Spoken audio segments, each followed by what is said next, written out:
Baada ya taarifa kuzagaa za klabu ya Yanga kuweza kufungua kesi ama kupeleka kesi yao ya kuishtaki bodi ya ligi sambamba na TFF katika mahakama ya usuluhishi ya masuala ya kimichezo CAS, hatimaye wanasheria wengi ambao wanazungumzia kuhusiana na masuala ya kimichezo nao wametoka na kutoa mitazamo yao juu ya hasa ya hatua ambazo Yanga wanatamani kuzichukua. Ikumbukwe Yanga wanapeleka kesi katika mahakama hiyo ya usuluhishi wa masuala ya kimichezo baada ya kutokuridhishwa na majibu yaliyotolewa na bodi ya ligi kuu soka Tanzania bara, hasa kufuatia madai yao ya kutaka kupatiwa alama 3 za mchezo wa dabi ya Kariakoo dhidi ya klabu ya Simba ambao ulipaswa kuchezwa tarehe 8 mwezi Machi mwaka 2025, ambapo mchezo huo haukufanikiwa kuchezwa baada ya bodi ya ligi kutangaza siku hiyo hiyo ya tarehe 8 mwezi wa 3 2025 kuahirishwa kwa mchezo huo kutokana na sababu mbalimbali, haswa ikizingatiwa kuwa klabu ya Simba ilijitoa na kusema haitapeleka timu uwanjani baada ya kile ambacho kinadaiwa kufanywa vurugu na mabouncer ama makomando wa klabu ya Yanga tarehe 7 mwezi Machi 2025, siku moja kabla ya mchezo huo kufanyika. Huyu hapa ni mwanasheria ambaye amekwenda kuzungumzia kiundani michakato ambao Yanga wanapaswa kuikamilisha kabla ya kupeleka shauri lao katika mahakama ya usuluhishi wa masuala ya kimichezo CAS.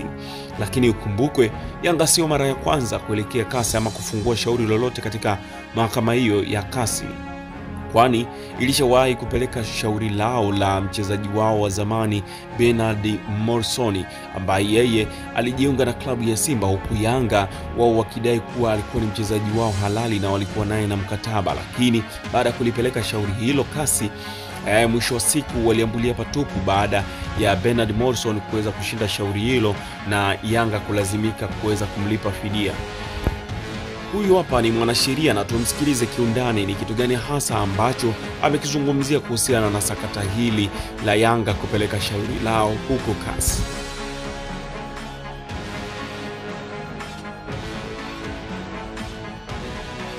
Sasa labda mimi nieleze, na hilo nafikiri limekuwa ni mjadala mkubwa sana.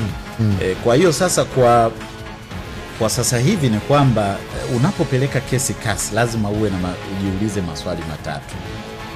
Swali la kwanza ni kwamba je, katika utaratibu wa usuluhishi wa migogoro ndani nime-exhaust au nimemaliza?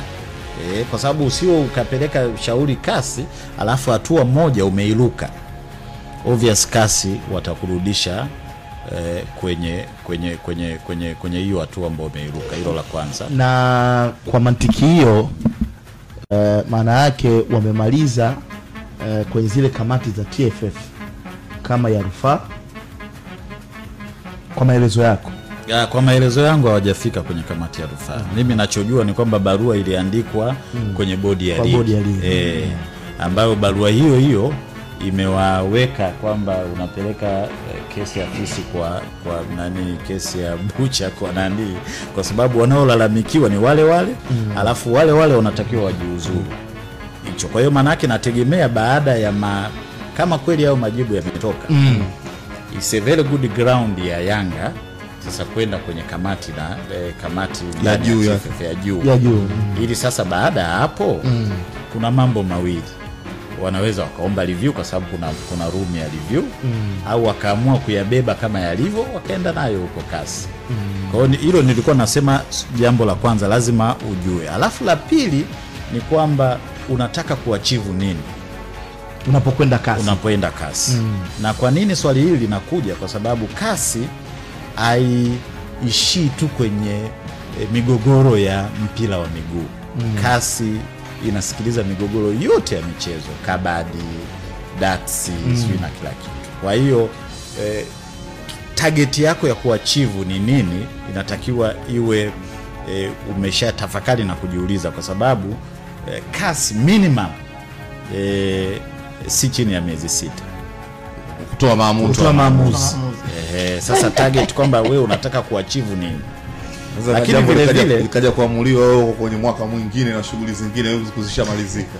Exactly. Kwa hiyo hilo lazima nani. Na swala la tatu sasa ni lazima ujue kwamba kanuni hizi ambazo tunaziongelea, na bahati nzuri kanuni kwa mfano za TFF zimetolewa kwenye kanuni za FIFA. Kwa ni lazima ujilizishe kinagaubaga ni kweli kuna hoja ya msingi kwa shauri langu kulipeleka kule kasi.